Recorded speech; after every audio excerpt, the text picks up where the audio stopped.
Welcome to Samavia Tales. If you love gripping stories, twists you never see coming, and endings that hit hard, you're in the right place. Grab a snack, sit tight. This one's going to get interesting. Before I tell you what happened, do me one small favor. If you love revenge stories with twists you never see coming, make sure to like this video and subscribe. Trust me, this one goes somewhere you won't be prepared for. I'm not proud of what I did, but I'm more afraid of what I almost did. My name is Kevin. I'm 36, from Indiana, and for most of my life I believed I was a calm, rational person. The kind who walks away from conflict, the kind who settles things fairly, the kind who would never, ever cross certain lines.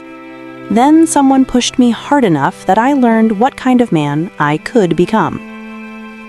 It started last February, in the middle of one of the rare weeks where things were actually going right. I'd just gotten a promotion at work, operations manager at a distribution center on the edge of town. My girlfriend, Melissa, and I had finally started looking at apartments together. My younger brother, Ryan, had been sober for almost a year. Life felt stable, predictable, safe. That was before the fire, before the voicemail, before the message that twisted my life into something unrecognizable, before everything inside me snapped. It was a Thursday when it happened, cold and rainy, the kind of Indiana day when everything looks gray, even the things that aren't. I was at work finishing some reports when my phone buzzed. A voicemail. From a number I didn't recognize. I almost ignored it, but something in my gut told me not to. When I listened, my stomach fell straight through me. A man's voice said, "Thought you'd want to know your brother's luck ran out." Then the sound of something exploding, loud, roaring, violent. And then nothing. I froze, just sat there, staring at the wall, listening to the message over and over because it didn't make sense. I froze. Just sat there, staring at the wall, listening to the message over and over because it didn't make sense. My brother? My brother, who worked nights at the auto shop? Who had fought like hell to rebuild his life? I called him immediately. No answer. I called again, straight to voicemail. I didn't even tell my boss I was leaving. I grabbed my keys and practically flew out the door. On the way to the shop, my thoughts were spiraling. Was it an accident? Was the voicemail a recording? A sick prank call? Why would someone... But when I got close, I saw the smoke. Thick, dark columns rising into the sky. Flashing lights, fire trucks, people standing behind police tape, and the building, Ryan's building, swallowed in flames. I nearly crashed, pulling over. I ran to the tape, yelling his name, trying to get answers, but no one knew anything yet. Or maybe they did and just weren't allowed to say. For 20 minutes, 20 endless, suffocating minutes, I didn't know if my brother was alive or dead. Then I saw him, standing on the sidewalk, soot-covered, coughing, wrapped in a blanket, shaking but alive. I grabbed him so hard, the fireman next to us thought I was attacking him, but I didn't care. My brother was alive. The voicemail? We didn't know. The fire? Electrical, the fire chief had said, probably faulty wiring. It should have been over right there. A terrifying incident, a freak accident, a sick prank call that came at the worst possible moment. But it wasn't over. Because that night, after Ryan had been treated and finally sent home, I received another message. This time, it wasn't a voicemail. It was a video, and in the video, Ryan was sitting in a dimly lit room, duct tape across his mouth, hands tied behind his back. He looked terrified. The timestamp said it was from 2 months earlier. The caption read, "He owes. You pay." Something inside me snapped, cleanly, quietly, like a bone breaking under skin. I knew my brother had a past, addiction, debts, bad crowds, but he'd sworn he was done with all of it. He'd sworn he'd cut ties. He'd sworn he was clean. But the video said otherwise. I called him immediately and demanded the truth. After a long, painful silence, he admitted it. He used to run with a group of guys who did more than just deal. Guys who liked control, power, fear. He'd gotten out, but they didn't like people walking away. And the fire? He didn't think it was an accident anymore. He thought it was a message. That night, I barely slept. Fear turned into anger. Anger twisted into something sharper.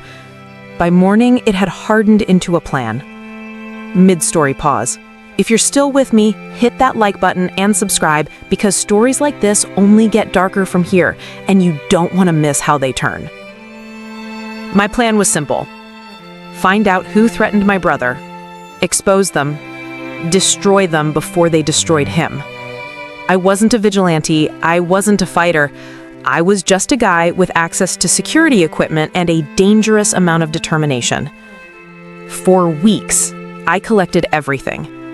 Names my brother remembered, places he used to hang around, phone numbers linked to strange calls, security footage from nearby businesses, license plates, patterns. I was patient. Obsession makes you patient. Finally, everything pointed to one man, Marcus Lang. A name that meant nothing to me until I searched deeper. Multiple priors, gang ties, rumors of extortion, arson, kidnapping. The kind of man who didn't send warnings unless he intended to follow through. If he wanted my brother harmed, the only question left was when. And that was the moment I went too far. The moment I decided that waiting for police, waiting for justice, waiting for anyone wasn't good enough. I wanted to scare him, to make him feel helpless, the way Ryan had felt, the way I had felt standing outside a burning building thinking my brother was gone. So I did something I'm still ashamed of. I broke into his storage unit. I knew the passcode. I'd watched him enter it earlier that day from my car. I knew he wasn't inside. I told myself I was just going to look for proof of what he'd done, something that tied him to the fire. Inside were boxes, tools, a desk, and a stack of old-fashioned VHS tapes. Who uses tapes anymore? Curiosity won. I played one, then another, then another. None were of the fire. None were of crimes. None were of threats. They were of his parents, his childhood, birthdays, old sports games, family memories. The man who nearly killed my brother kept his entire past in a storage unit.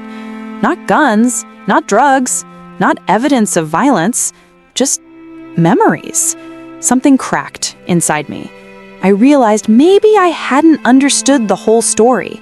But before I could leave, before I could process any of it, I heard the door open behind me.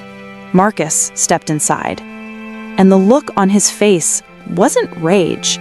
It was confusion, fear, recognition. You're Ryan's brother. What are you doing here? I should have run. Instead, I lunged. We struggled, knocking over boxes, slamming into metal shelves, the whole unit shaking like it might collapse. At one point, I grabbed a metal pipe and swung, not to kill him, not on purpose, but it connected, hard, and he dropped. I stood there, breathing so loud it echoed, staring at a man on the floor and realizing I had become the threat. I had crossed the line. Then, something even worse happened. His phone buzzed. A notification popped up. It was from someone named Big Ron. And the message said, "You send that fire video to the brother yet? We need him scared. Keep the pressure on. Ryan still owes." The fire video. The same fake video I thought Marcus had made. But the message wasn't from him. He wasn't behind any of it. He wasn't the one threatening my brother. He was just the middleman, being controlled by someone worse, someone above him. The room spun. I had attacked the wrong man. I had nearly killed someone innocent, someone who, for all his rough edges, had been blackmailed too. I dropped the pipe, called for help, stayed with him until the ambulance arrived. I told the police everything about the fire, the video, the threats, the message, my investigation, my mistake. I expected to be arrested immediately. Honestly, part of me wanted to be. But Marcus survived. And surprisingly, he didn't want me charged. He told the officers, "He saved my life. If he didn't hit me, Ron would have killed us both." Ron was arrested a week later.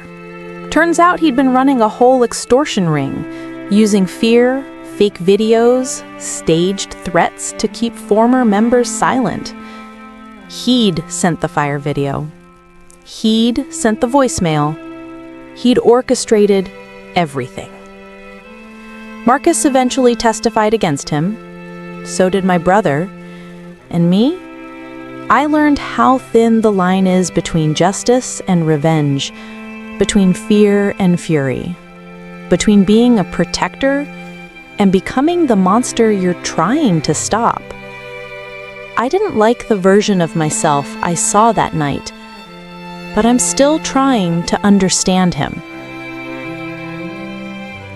If you're still here at the end of this story, thank you.